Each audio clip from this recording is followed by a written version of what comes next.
주영진의 뉴스 브리핑, 오늘 검찰에 출석한 전병헌 전 청와대 정무수석 소식으로 시작을 해볼까 합니다. 문재인 정부 출범 이후 현 여권의 고위직 인사로 처음으로 검찰에 소환된 건데요. 전병헌 전 수석 기자들과 일문일답을 통해서 이런 얘기했습니다. 청와대에 누를 끼쳐 참담한 심경이다. 하지만 나는 결단코 불법에 관여한 적이 없다. 전병헌 전 수석의 이야기를 여러분께 모두 들려드리겠습니다. 문재인 정부 고위공직자 가운데 처음으로 비리 혐의로 검찰에 소환됐는데 심경이 어떠십니까? 네, 알겠습니다. 예, 제가 잠깐 말씀드릴게요. 밀지는 마세요. 다시 한번 과거 의원 시절 두 전직 비서들의 일탈에 대해서 송구스럽게 생각합니다. 그리고 무엇보다도 청와대에 많은 누가 된 것 같아서 참으로 안타깝고 참담한 심정입니다. 그러나 다시 한번 분명하게 말씀드립니다만 저는 그 어떤 불법에도 관여한 바가 없습니다. 검찰에서 저에 대한 의문과 오해에 대해서 충분히 설명하도록 하겠습니다. 롯데홈쇼핑으로부터 3억 원 받았다는 뇌물 혐의 자체를 인정하지 않는다는 말씀이죠? 그런 것들은 안에서 다 물어보려고 저를 부르지 않았겠어요? 안에서 충분하게 설명하고 나오겠습니다. 청와대에 들어간 이후에는 협회 경영에 전혀 관여하지 않으셨나요? 안에서 충분하게 설명할 것입니다. e스포츠 협회 사유화했다는 의혹 이런 부분에 대해서 안에서 들어가 설명하시겠지만 천만의 말씀이에요. 네, 천만의 말씀이에요. 세 분과 함께 이야기 나눠보도록 하겠습니다. 차명진 전 국회의원, 양문석 공공미디어연구소 이사장, SBS의 원일이 논설위원 이렇게 나오셨습니다. 어서 오십시오. 안녕하세요. 조금 전에 기자가 잠깐 질문했습니다만 전병헌 전 수석이 조사받게 된 혐의, 어떤 혐의인지 좀 설명 좀 있어야 될 것 같아요. 롯데 홈쇼핑으로부터 3억 원이 건네갔죠. 건네간 거는 개인이 받은 게 아니라 한국 e스포츠 협회라는 단체를 만들어서 글로 기업 후원금 형식으로 3억 원이 지나갔습니다. 그 행정 절차를 밟은 사람들은 전직 두 비서관이고요. 그 두 비서관은 이미 구속이 돼 있습니다. 협회를 통해서 돈을 받은 것 자체가 제3자 뇌물로 보고 있는 것이고 검찰은 그 정점에 전병헌 전 정무수석이 있는 것으로 좀 보고 있습니다. 메커니즘이 동일합니다. 미르재단을 만들어서 최순실 일당이 돈을 받았지만 박근혜 전 대통령한테는 돈이 나는 받은 적이 없다라고 주장하는 그 내용과 맥을 같이 합니다.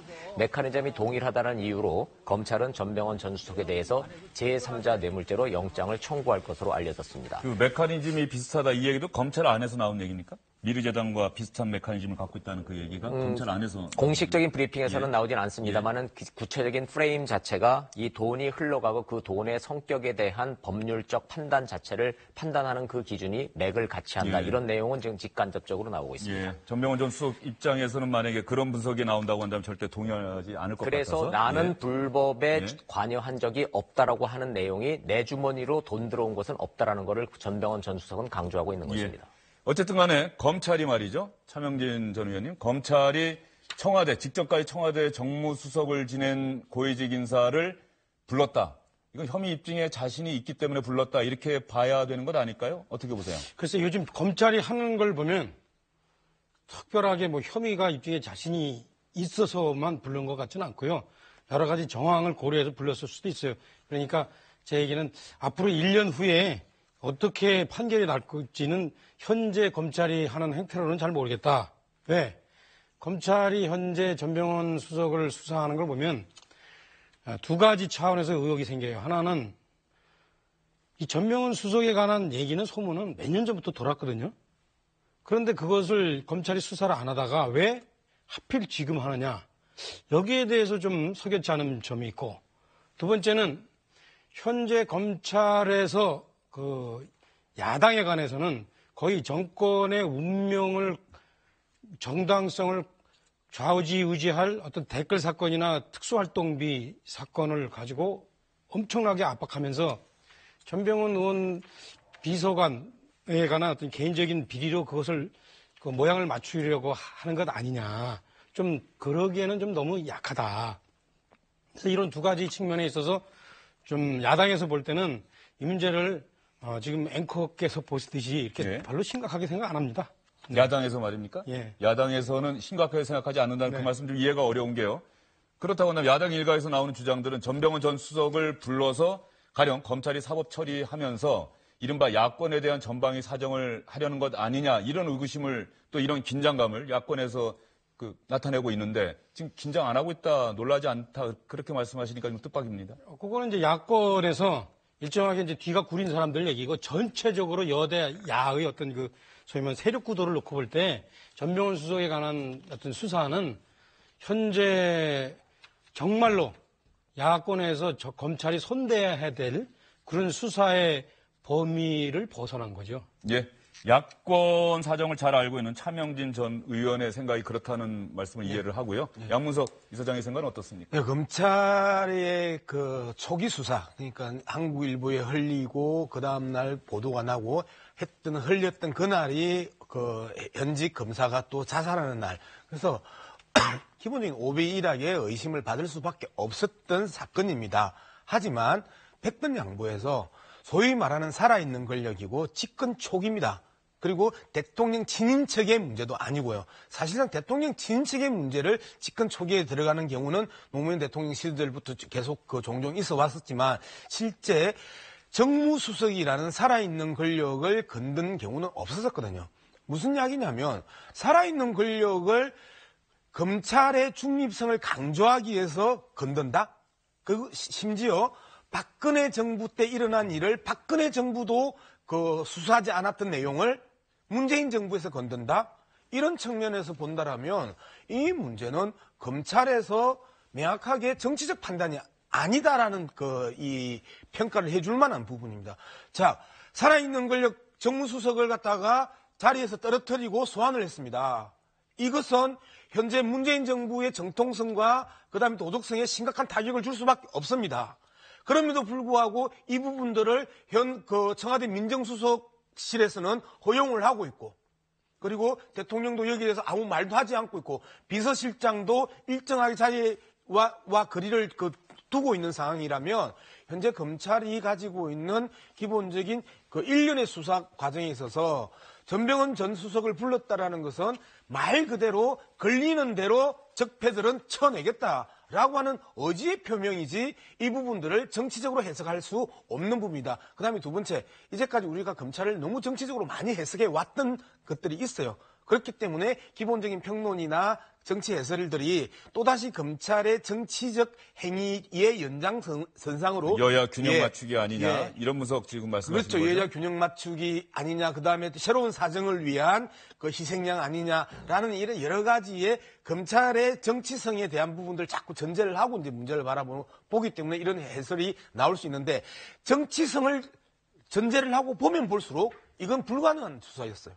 그런 측면에서는 이번 검찰 수사가 말 그대로 전병헌 전 수석이 계속 이야기했던 것처럼 공정하고 투명하게 조사해달라라고 하는 요구에 얼마만큼 부응할 것이냐를 이제 지켜볼 일이지요. 예, 검찰 수사 결과 일단 지켜봐야 될 것 같습니다. 전병헌 전 수석 과연 검찰이 기소할지 어떨지 이 부분 좀 지켜봐야 될 것 같고요. 여기서 저는 드는 생각이 역대 정부 초창기에 청와대 비서관급이나 행정관이 사법 처리된 기억은 있는데 이 정무수석, 수석 비서관급이 이렇게 초창기에 검찰에 소환된 기억은 없어요. 없습니다. 예. 그래서 지금 있으세요? 이명박 정부 당시 기억이 있어요? 없는데요. 예. 지금 이 전병헌 수석의 임명 과정을 좀 보면은 저는 양문석 소장 얘기하고는 조금 달리 별로 실세 아니라고 좀 봅니다. 예, 일단 여기서 멈추고요. 예, 원예림 의원 아까 없습니다. 전혀 없습니다. 없다. 예, 그래서 지금 정치권에서 나오는 게 어차피 전대협 출신 386 그룹으로부터 같은 편이 아니었던 전병헌 수석을 희생양으로 삼아서 야당에 대한 적폐청산 수사를 밀어붙이기 위한 여야 균형 맞추기식 핀셋 타겟 수사다라고 지금 전병헌 수석 측에서도 그렇게 지금 볼멘 소리가 좀 나오고 있는 거죠. 그렇죠. 예, 지금 말씀하셨듯이 여당에서는 이걸 소위 말하면 이제 끼워 맞추기, 균형 맞추기로 수사를 함에도 불구하고 실제 제가 볼 때는 완전히 기울었다라고 생각하는 이유가 진짜 균형 맞추려면은 과거의 정부에 있어서 국정원이 특수활동비나 여러 가지 국정원이 검찰이 또 특수활동비 했던 것들 이런 거 수사해야지 진짜 균형이 맞는 거고, 또 하나는 분명히 지금도 얘기하셨듯이 전병헌 수석은 정무수석이지만 살아있는 실세 아닙니다. 분명히 현재 우리가 청와대의 권력 구도를 보면은 소위 말하는 전대협 출신들이 확실한 실세고 전병헌 그 수석은 그들과 연배나 그 살아왔던 경로나 이런 것들이 달라요. 다르기 때문에 실제 현재 그 여당의 그 여권의 권력 구조에서는 그렇게 뭐 실세를 쳐가지고 살아있는 권력을 쳐서 균형을 맞췄다라는 논리가 일반인이 보기에도 사실 눈 가리기 앙하기 싫어요. 예, 차명진 의원님 말씀은 일단 저희가 이해를 하고 접수를 하겠습니다. 다만 청와대 내 파워 다툼이라고 하는 이 부분은 아직 팩트에 기반한 팩트에 근거한 이야기는 아닌 것 같고요. 일단 취재가 될 것 같고요. 양무석 이사님 질문을 드릴 텐데 또 하나 지금 청와대 실세들이 386 학생 운동권 출신이다. 또 야권에서 뭐 주사파들이 청와대를 점령했다 이런 표현까지 쓰는데 여기에 대해서 하실 말씀 있으실 것 같아요. 아무리 권력 투쟁이고 그다음에 386대 그 B386의 투쟁이 있다 한들 지금 6개월밖에 안 된 현 정권 내에 있어서 정무수석을 희생양으로 삼을 만큼 현 정권이 지지율이 떨어졌거나 그다음에 국정 동력을 상실했거나 하지 않아요. 현재 70% 이상의 대통령 지지율을 가지고 있고 더불어민주당이 50% 이상의 정당 지지율을 가지고 있습니다. 역대 어느 정권의 초기하고 다를 바가 없어요. 그런 측면에서 본다라면 왜 청와대 안에서 권력투쟁으로 정무수석을 희생양으로 검찰에 갖다 바치고 그리고 포토라인에 세우고 하면서 현 정권의 도덕성을 스스로 훼손할까? 있을 수 없는 이야기입니다. 두 번째, 무슨 전대협이나 386이 뿔난 빨갱이들입니까? 계속해서 전대협을 갖다 놓고 386을 갖다 붙이면 빨갱이고 뿔난 그 괴물처럼 상정을 하고 저 괴물들은 뭐든지 할 수 있다. 정치 권력을 위해서 뭐든지 할 수 있다. 이런 식으로의 그 프레임을 짜서 386과 전대협을 갖다 붙인다라는 것 자체가 저는 상당히 이 문제 있는 발언이라는 거고요. 세 번째. 자, 지금 이제 11월 말 12월이 뭐 어떤 그 시기입니까? 개혁 입법해야 되죠. 예산은 통과시켜야 되죠. 예. 말 그대로 개헌 준비해야 되죠. 엄청나게 국회에서 일들이 많은 상황에서 정무수석을 딴 자리도 아닙니다. 국회와 청와대 여야 간에 있어서의 링크를 하고 그들을 설득하고 그리고 이 법안을 예산안 개헌의 문제를 돌파해야 되는 정무수석을 거기서 희생양으로 날려버립니까? 아무리 이야기를 해도 상식적으로 맞는 이야기를 하셔야죠. 전대협에 대한 불만, 386의 분노 있을 수 있다고 생각합니다. 하지만 그들이 아무리 미친놈들이 아닌 이상해야 그런 짓은 할 수 없다라고 저는 보는 거죠. 예, 그런데 그렇게 몰아가면 또 하나의 종북 프레임의 그 아류 아니냐. 저는 그렇게 생각합니다. 검찰 분위기를 딱 한마디만 좀 전달해드려야 될 시점이네요. 지금 시점이. 그런 이제 논란에 대해서 검찰도 의식을 하잖아요. 검찰이 딱 한마디로 정리를 했어요. 이번 사건은 불법 수뢰 사건입니다. 정치 사안이 아닙니다라는 거예요. 그러니까 결국은 이게 실세였느냐 아니었느냐가 본질이 아니고 돈이 나온 이상 어떻게 할 방법이 없다라는 게 지금 검찰의 기본적인 입장이에요. 예. 근데 차명진 전 의원은 처음 얘기하셨을 때 이미 이 소문은 오래전부터 나돌았던 이야기인데 왜 하필 지금 하느냐. 네. 그런데 여기서 저는 그 말씀 들으면서 또 드는 궁금증이 그럼 박근혜 정부 시절엔 또 왜 안 했을까요? 얼마 전이라고 한다면? 오래전부터 나돌았다고 저도 한다면? 저도 그 박근혜 정부 시절에 이제 이 소문이 돌았는데 왜 박근혜 정부 시절에 이 전병헌 당시 의원에 대해서 수사를 안 했는가? 전병헌 의원이 야당에서도 상당히 센 원내대표 이런 지위에 있어서 그런가? 아니면 박근혜 정부 입장에서 봤을 때 전병헌 의원에게 손대는 것은 일정하게 야당 탄압이자 또 그 칼이 자기들한테 돌아올 것이 우려되기 때문에 안 하지 않았을까? 그런 추측을 제가 해보는데. 예, 차명진 의원의 추측입니다. 예, 더 하실 말씀 있으십니까? 아니, 조금 아까 하나 이제 이게 현재 그 권력을 딱 줘본 사람의 경우에는 이 자기들끼리 코드 맞는 사람끼리 자꾸 얘기를 하게 되고 그들과 힘을 나누게 돼 있어요. 그래서 제가 이 청와대를 현재 장악하고 있는 소위 말하면 이제 전대협 출신들이 주사파라는 얘기는 아니에요. 그분들의 어떤 그 속성상 전병헌 수석이 일정하게 자기들과는 꼭 가깝게 느껴지지 않았을 거다. 라고 추측을 해본 겁니다. 생각해요. 전병헌 전 의원에 대한 문제가 이 박근혜 정부 시절에도 소문이 있었다고 이야기를 하는 거는 e스포츠 협회와 전혀 상관이 없이요. 전병헌 전 의원의 지역구의 비서관이 노량진 그 지역구 동작갑의 그 지역구의 비서관의 수뢰 혐의가 있었던 것은 사실이었고 그리고 그 부분에 대해서는 법원에서 검찰에서 소명이 끝난 부분입니다. 그러한 소문이 있었지 e스포츠 협회와 관련된 이야기는 이번에 처음 나온 이야기거든요. 계속해서 예전에 소문도 있었는데 왜 또 지금 와서 그런 식으로 정확하게 이야기를 하셔야지. 예전에 소문은 예전에 이미 법적으로 소명이 됐고 끝난 일인데 그걸 하고 이거하고 지금 섞어놓고 이야기를 하면서 뭔가를 뒤집어 씌우려고 하면 그거는 좀 네, 알겠습니다. 양문석 이사장과 차명진 전 의원 일주일 동안 검찰 수사 지켜보시고 좀 더 취재하신 다음에 다음 주에 만약에 똑같은 사안을 저희가 또 다뤄야 한다고 한다면 그때 다시 한번 말씀드릴 기회를 드리도록 하겠습니다. 다음 주제로 넘어가겠습니다. 정무수석 지금 자리가 비었는데 청와대에서는 하루빨리 정무수석 후임자는 임명하긴 해야 될 것 같습니다. 정기국회가 지금 진행 중이기 때문에요. 네, 청와대 관계자가 단정적으로 말할 수는 없는 상황이지만 아마도 이번 주 안에는 후임 인사가 이루어질 것 같고요. 정무수석 비서관은 인사청문회 대상이 아니기 때문에 임명되면 바로 또 일을 시작할 수가 있겠죠. 다음 조금 전에 차명진 전 의원이 이야기한 특수활동비 관련한 이야기로 넘어가 보도록 하겠습니다. 국정원의 특수활동비를 박근혜 정부 시절 청와대에 상납했다. 또 친박계 핵심 정치인인 최경환 의원에게 1억 원이 들어갔다. 여러 가지 의혹들이 나오고 있습니다. 그랬더니 자유한국당에서는 홍준표 대표를 중심으로 해서 국정원 특수활동비만 문제냐, 검찰의 특수활동비 또한 문제 아니냐 이렇게 반격하는 모습입니다. 그거 국정원 특활비하고 다를 바가 전혀 없어요. 전혀 없어요. 똑같이 장관총장도 같은 선상에서 수사를 받아야 돼요. 4년간 40억을 갖다 바친 사람과 1년간 105억을 갖다 바친 사람 중 누구의 죄가 더 큽니까? 검찰이 인사권과 지휘권을 진 법무부에 국민들께서 수사 잘하라고 마련해준 특수활동비의 절반을 갖다 바친 것, 이것이 바로 뇌물입니다. 자유한국당은 검찰의 특수활동비 뇌물 상납 사건을 법사위 차원의 청문회를 열어 진실을 규명하겠습니다.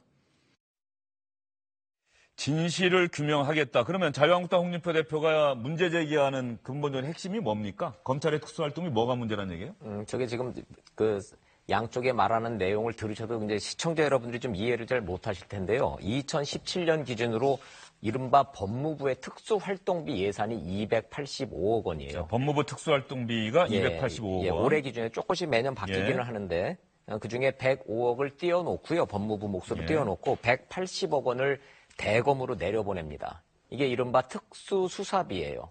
그러니까 검찰이 특수수사를 위해서 검찰총장이 꼬리표 없이 사용할 수 있는 돈이 이제 검찰총장 특수활동비, 대검 특수활동비, 명칭은 여러 가지로 나옵니다만은 액수가 올해 기준으로 180억 원입니다. 근데 지난번에 이영렬 중앙지검장하고 인태근 검찰국장하고 서로 주고받은 봉투가 특수활동비라는 거잖아요.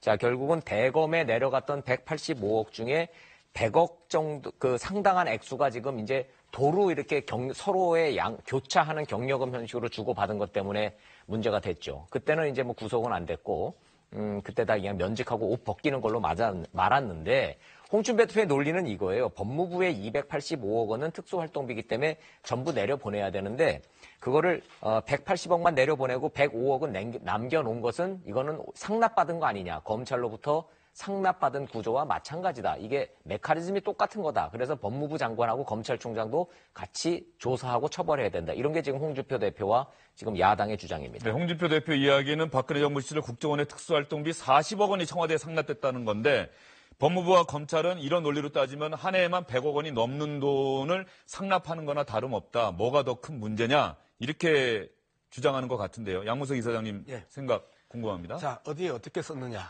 이제 결국 중요한 내용이고 검찰이나 법무부에서 상납한 내용은 구체적으로 안 드러났습니다. 그런데 그 내용도 저는 필요하면 수사해야 된다고 봐요. 그리고 어떻게 어디에서 어떤 명목으로 상납이 됐고 어디에 쓰여졌는지에 대한 부분에 대해서 이미 이제 국민들은 특수활동비에 대한 관심이 높아졌습니다. 어느 부처의 특수활동비든 이제는 밝혀져야 되는 부분은 밝혀져야 된다. 그리고 저 문제 제기를 정쟁적 관점에서 던졌겠지만 이 문제는 정치적으로 풀어내야 되는데 잘못 쓰여졌다면 그 내역과 그다음에 문제를 반드시 수사해서 밝혀야 된다. 이 측면을 먼저 이야기하고요. 정쟁적 측면에서 던져졌던 이유라는 것들은 말 그대로 국정원의 이 특갈비 예. 문제는 말 그대로 국정원 원장들이 불법 행위였단 말이에요. 즉 국내 정치 관여에 대한 문제였고 그다음에 뇌물 상납의 개념들을 국민들은 충분히 이해하고 있단 말입니다. 그런 측면에서 보면 자 뇌물이었기 때문에 특갈비가 잘못 쓰여졌다. 누가 특갈비를 뇌물로 자신의 자리를 보존하고 그리고 자신의 자리를 옮겨가고 그다음에 자신의 자리를 유지하라고 특갈비를 줬냐? 청와대 갖다 주면서 이 자리를 보존받고 좋은 자리로 옮기고 그 자리를 끝까지 유지할 수 있는데 쓰여진 것 아니냐? 이러한 뇌물성이 분명하기 때문에 이 문제에 대해서 국민들이 분노하는 것이고 검찰이 수사하는 겁니다. 그러면 검찰과 법무부의 상납은 어떻게 쓰여지고 왜 갖고 하는 부분들을 밝혀야죠. 이거는 안 밝힐 수가 없는 겁니다. 저는 야당에서 문제 제기했다고 해서 정쟁적 관점에서 문제 제기했다고 해서 이걸 대충 넘어가자 하면 안 된다. 이것도 수사하라. 수사하고 밝혀라. 근데 밝혀. 검찰이 수사를 해야 되는데 말이죠. 자, 예. 이런 부분에 있어서 지금 우리가 공수처 이야기를 하는 게 고위공직자 수사처가 왜 필요하냐. 기소독점권을 검찰이 가지고 있고 수사권도 검찰이 가지고 있고 그렇기 때문에 빨리 제도 개선들이 공수처 제도 개선이 빨리 돼야 되고 빨리 입법됨으로써 만들어져야 되는 거죠. 예. 정쟁적 관점에서 제기됐다고 하더라도 이거는 진상규명하자 그런 이야기시고요. 차명진 전 의원님 아까 이 얘기 지적하셨어요. 그렇죠. 지금 이제 국정원 특수활동비에 대한 야당의 입장은 상당히 당황스러워요, 솔직히. 제가 이렇게 가만히 보니까. 그러면서 이제 대응 논리도 좀 늦고 부분적으로 나오는데 제가 볼 때 이 여당의 지금 여권의 국정원 특수활동비 수사는 크게 보면 두 가지 문제가 있습니다. 하나는 이제 이게 이원수 기조실장이 자기가 갖고 있는 비밀 장부를 검찰한테 제시하면서 까면서 그때부터 문제가 된 거 아니에요? 이렇게 되면서 어떤 문제가 있냐? 첫 번째는 야, 그러면 국정원 거 말고 다른 데는 특수활동비가 없냐?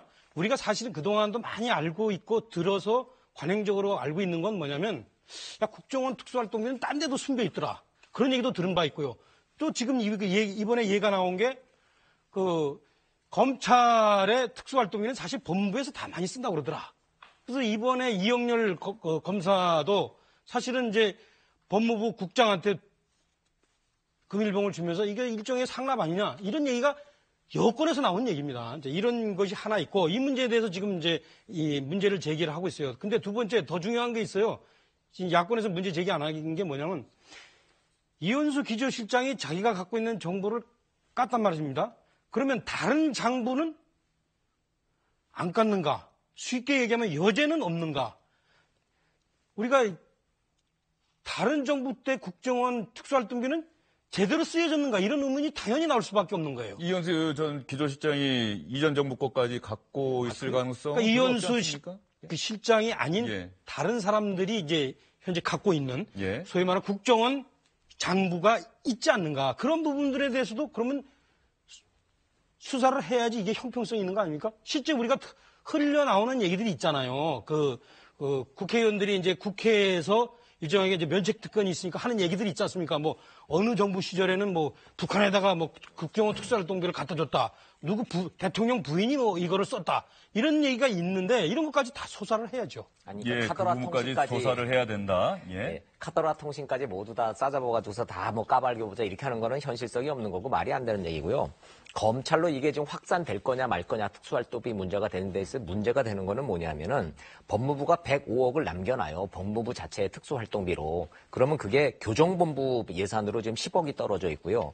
출입국 관리본부로 지금 70억이 떨어져 있다고요. 거기는 다 영수증이 다 첨부되는 거기 때문에 거기는 문제가 안 되는 돈입니다.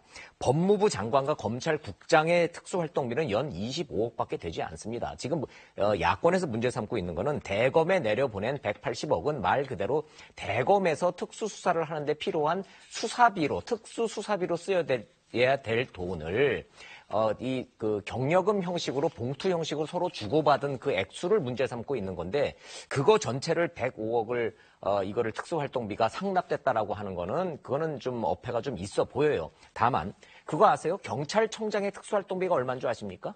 저도 깜짝 놀랐어요. 월 1억이 넘습니다.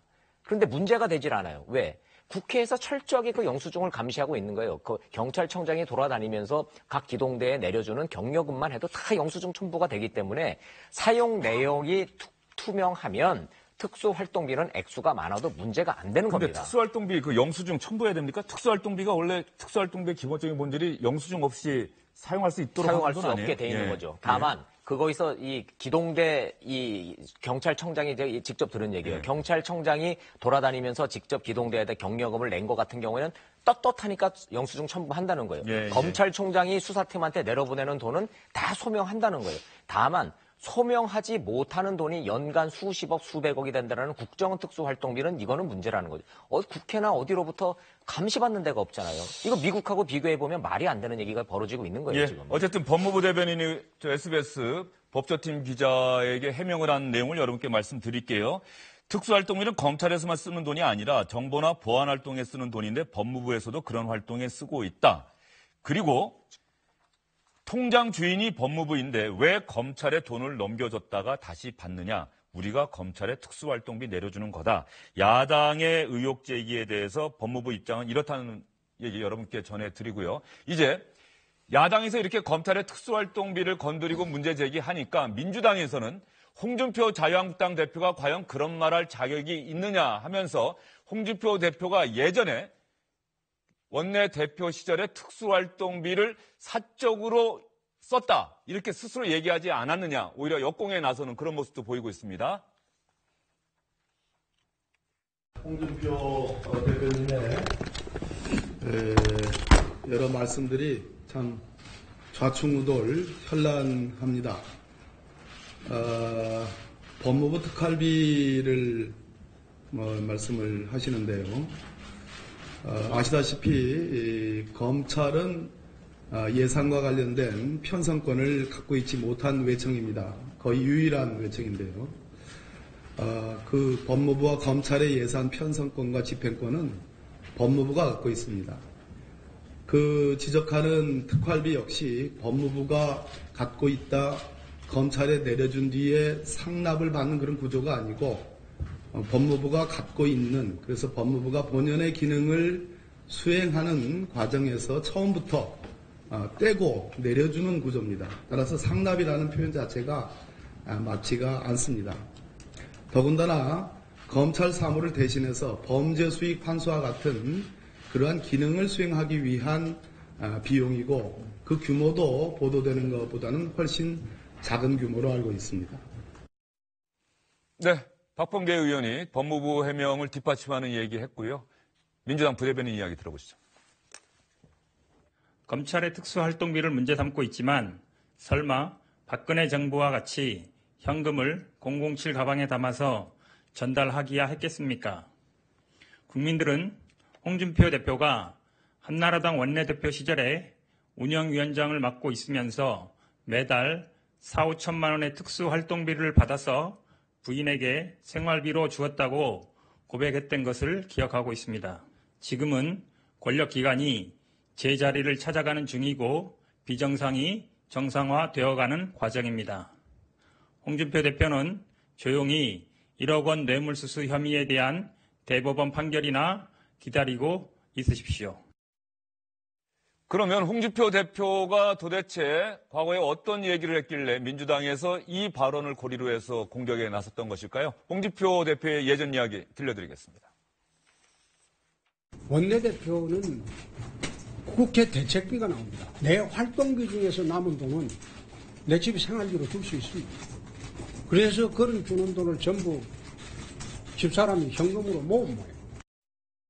분명히 저 이야기는 특수활동비 중에 남은 돈을 우리 집사람이 모아서 현금으로 모았다. 그리고 아마 나중에 대표 경선 비용 필요하니까 그 돈을 갖다 줬다. 이렇게 이야기를 했는데 오늘 추가 해명을 했죠? 했죠. 예. 예. 준비된 예. 그게 있으면 한번 좀 띄워봐 주세요. 오늘은 좀 말이 좀 달라요. 이게 지금 그때는 분명히 특수활동비 줬다 그랬잖아요. 근데 지금 이제 오늘 이제 해명이 된 거는 내 급여로 정치 자금을 다 썼다는 거예요. 급여로 내 통장에서 지금 그 정치 비용을 이제 원내 활동비, 저기서 원내 활동비라는 건 이제 그 여당 원내대표가 국회 운영위원장을 맡으니까 말 그대로 원내에서 쓸 돈이 많은 거죠. 그 정치 비용을 자기 월급에서 다 썼다는 거예요. 그러니까 그 월급에서 쓴 거를 집사람한테 생활비로 남은 거를 줬다는 거지 국회 활동비를 유용했다는 것은 아닙니다라고 오늘 저렇게 밝혔어요. 그런데 몇 년 전에 얘기한 거하고 정반대인 거죠. 그때는 분명히 특수활동비는 쓰고 남으면 내가 사적으로 써도 되는 돈이기 때문에 집에다 갖다 줬고 그 돈을 현금으로 모아서 비자금으로 와이프가 가지고 있다가 경선 자금을 내가 돈이 없다 그러니까 이걸 쓰라고 내준 거다라고 그때 해명을 했거든요. 앞뒤가 좀 안 맞는 말이 좀 있는데 홍준표 대표가 저 발언 때문에 저게 아마 발목이 좀 잡힐 겁니다. 저게. 홍준표 대표는 뭐 어떤 상황에서도 본인의 생각과 이런 것들을 거침없이 이야기하기로 유명한데 이 발언은 조금 앞뒤가 꼬이는 듯한 모습이긴 해요. 그 용어가 좀 다르지만 제가 볼 땐 그렇다고 해서 저게 법적으로 문제될 것 같지는 않아요. 지난번에 얘기할 때는 근데 활동비 남는 부분을 그 부인한테 줘서 그걸로 기탁금을 냈다라는 얘기했는데 이번에는 월급 남는 부분을 부인한테 줘서 그걸로 기탁금을 냈다. 그럼 홍준표 대표가 우리 정치인은 월급이나 활동비나 그게 그거요. 이렇게 얘기하면 거기에 대해서 특별히 이게 이의 제기하기 어려워요. 사실 또 왜 그게 급여라고 하는 게 국회의원 급여를 이야기하는 거예요? 그렇죠. 아니면 국회의원 급여? 왜냐하면 이제 이렇습니다. 그러니까 좀 이렇게 헷갈릴 수 있는 게 사실은 국회의원들이 활동을 할 때 자기 급여하고 정치 후원금 있지 않습니까? 후원금, 정치자금 요걸 갖고 씁니다. 그런데 이제 아마 홍준표 대표처럼 이제 거물급은 이걸로도 부족한 경우가 상당히 많아요. 그리고 저분은 제가 알고 있기로는 정치 후원금을 잘 안 받아요. 그래서 아마 원내대표 아닌 시절에는 급여가 아마 거의 다 자기 활동에 썼을 겁니다. 그런데 이제 원내대표 하면서 이제 한 달에 몇 천만 원씩 나오는 그 돈으로 아마 자기 정치 활동, 예컨대 뭐 지역구나 아니면 기자나 의원들 관리하는데 썼고 그랬을 겁니다. 그러니까 당연히 그렇게면은 그럴 경우에는 이제 급여가 이제 남게 되는 거죠. 급여를 그래서 부인한테 주지 않았을까? 국회의원을 하신 차명진 의원보다 옆에서 본 제가 더 정확하게 더 잘 알 거예요. 자, 국회의원은 정치인은 대한민국은 돈 주머니가 딱 3개가 있어요. 자, 세비 받죠? 그럼 왼쪽 주머니에 있는 거예요. 그 다음에 후원금 받잖아요. 그걸 오른쪽 주머니에 있는 겁니다. 법적으로는 이걸 분리해서 써야 되는데 이게 혼재되는 경우가 있어요. 뭐 거기까지는 그렇다 쳐요. 그런데 이 안쪽 주머니에 있는 돈이 있다고 이게. 그래서 원내대표로 하려고 그러는 거 당대표로 하려고 하는 거예요. 원내대표는 지금 4천만 원이 매달 왠지 양복 윗주머니에 이제 들어오는 겁니다. 그러면 이제 홍준표 대표 얘기는 그거예요. 그때는 요 주머니에서 빼서 쓰고 남은 돈을 와이프를 집에다 갖다 줬다는 건데 이 말이 바뀌어서 사실은 내 왼쪽 주머니에서 바지 주머니에 있었던 급여에서 남은 돈 갖다 줬다는 거예요. 자, 그러면은 정치인의 돈이라는 게 왼쪽 주머니, 오른쪽 주머니, 양복 상의에 있는 돈이 그 돈이고 다 쌈짓돈처럼 섞어서 쓰는 거지 그걸 어떻게 다 분리합니까라는 얘기인데 국민들 듣기에는 그 설득력은 떨어지는 거예요. 세비는 세비고 후원금은 후원금이고 특수활동비는 특수활동비인 거예요. 근데 아무리 특수활동비가 영수증 없이 그렇게 쓸 수 있는 돈이라 해서 그거 남은 돈 와이프한테 가져다가 2년마다 말 바꿔가지고 사실은 그 돈은 다 썼고 주머니에 있는 내 세비에서 준 겁니다. 남은 돈 준 겁니다. 앞뒤가 좀 안 맞긴 해요. 특수활동비로 공격에 나섰는데 민주당에서는 오히려 특수활동비 갖고 홍준표 대표 예전 발언 갖고 오히려 역공에 나선 듯한 그런 상황이고요. 한 가지 예만 한번 들어봅시다. 지금 국정원장들 3명이 줄줄이 구속되거나 구속될 가능성이 높아졌습니다. 그 사람들이 가지고 있는 특수활동비가 한 8천억 정도 되지요. 그리고 급여 뭐 1조 원 된다는 얘기도 있어요. 현재까지 뭐 드러난 거 보면 한 8천억에서 1조 정도 되는데 그게 다 특수활동비라는 명목입니다. 그게 대책비라는 거죠. 그런데 그거를 아이고 내가 월급인 줄 알았네. 이거는 내가 받으니까 내 급여지. 하고 그걸 갖다가 써가지고 지금 구속된 거 아니에요. 그런데 어떻게 국회 대책비하고 급여하고 같은 개념입니까? 나는 지금 차명진 전 의원께서 계속 이야기하시는 부분에 대해서 좀 팩트에 대한 문제를 계속 그 시비를 거는 게 국회 대책비, 그다음에 급여는 하늘과 땅 차이의 개념입니다. 이게 호주머니 섞여서 안 되는 부분이고요. 후원금 또한 주유소에 주차했다고 해가지고 언론에 나오고 우사를 당하고 그 부분에 대해서 국회의원들이 변상하는 시절입니다. 어떻게 이 개념을 갖다 국회 대책비하고 급여하고 같은 개념으로 그 뭉뚱그려서 넘어가려고 알겠습니다. 거예요. 지금 양무석 이사장님 말씀을 차명진 전 의원보다는 홍준표 대표에게 물어보고 싶은 그런 이야기 같은데 홍준표 대표가 지금 오늘 베트남 방문을 위해서 출국했습니다. 베트남 가서도 SNS에 글을 자주 올리니까 홍준표 대표가 또 어떤 이야기 하는지 만약에 글을 올리거나 발언을 한다면 내일 이 시간에 여러분께 전해드리도록 하겠습니다. 정치권 소식 하나 더 전해드리겠습니다. 포항 지진과 관련된 소식이기도 합니다. 류여혜 자유한국당 최고위원입니다. 여성 최고위원인데요. 포항 지진과 관련해서 어떤 얘기를 했습니다. 그런데 정치권뿐만 아니라 이 발언을 전해들은 시청자 여러분들 사이에서도 이런저런 얘기가 나오는 것 같습니다. 이번 포항 지진에 대한 문 정부에 대한 하늘이 준엄한 경고 그리고 천심이라고 하는 지적들이 나오고 있습니다. 문재인 대통령은 결코 이를 간과해서 들어서는 안 될 것 같습니다. 포항 지진에 대한 문재인 정부에 대한 하늘의 준엄한 경고 그리고 천심이라고 하는 지적들이 나오고 있다. 문재인 대통령은 결코 간과해서는 안 될 것이다. 이 발언이 어쨌든 간에 논란이 되고 있으니까 류호의 최고위원이 해명을 했죠? 그렇죠. 예. 그러니까 뭐라고 해명했어요? 당장 이제 뭐 그런 포항 주민들이 지금 천벌받은 거냐라는 지금 역풍에 지금 나오고 있잖아요. 그랬더니 그런 뜻이 아니라 이 적폐청산 과정에서 인사 비판을 과정하는 말이었는데 마치 포항 지진을 천벌받는 것으로 누군가가 왜곡을 했다라고 지금 이제 해명을 좀 했어요. 근데 아까 직접 본인이 카메라 앞에서 마이크 들고 한 얘기가 있는데 도대체 누가 악의적으로 왜곡을 해서 그렇게 악용했는지에 대해서는 명확하게 밝히지를 못했어요.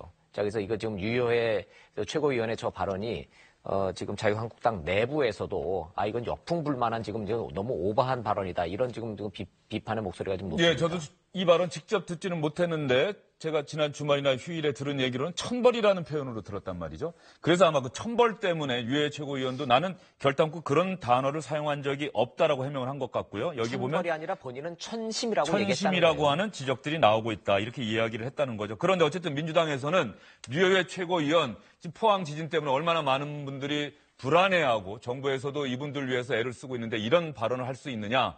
당장 사퇴해야 한다. 이렇게 목소리를 높이고 있습니다.